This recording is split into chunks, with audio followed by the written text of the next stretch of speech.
ஜெயிக்கல என்ன மக்குன்னு சொல்லுவாங்க, ஜெயிச்சிட்டா லக்கும்பாங்க. கோல்ட் அட் 10 feet, 10 அடி ஆழத்துல தங்கம்.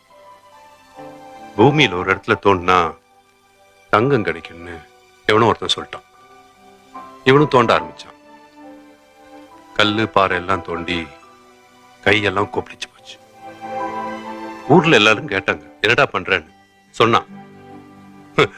ஓன்னு சிரிச்சாங்க, கேலி பண்ணாங்க.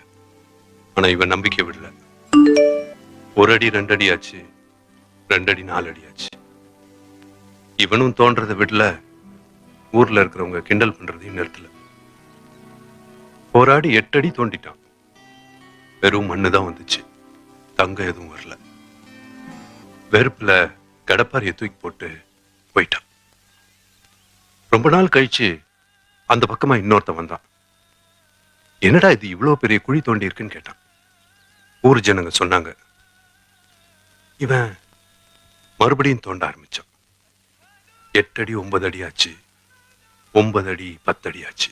டங்குன்னு அந்த கடப்பாறை அந்த தங்கப்பாறையில் இடிச்சது. அந்த தங்கப்பாறையை அப்படியே தூக்கி தோல் மேல வச்சு ஊரெல்லாம் பார்க்க அப்படியே போய்கிட்டே இருந்தான்.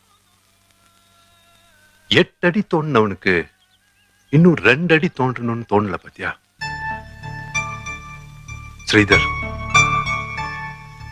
தங்கம் கிடைக்கிற வரைக்கும் தோண்டணும், வெற்றி கிடைக்கிற வரைக்கும் போராடணும். அதான் உண்மை.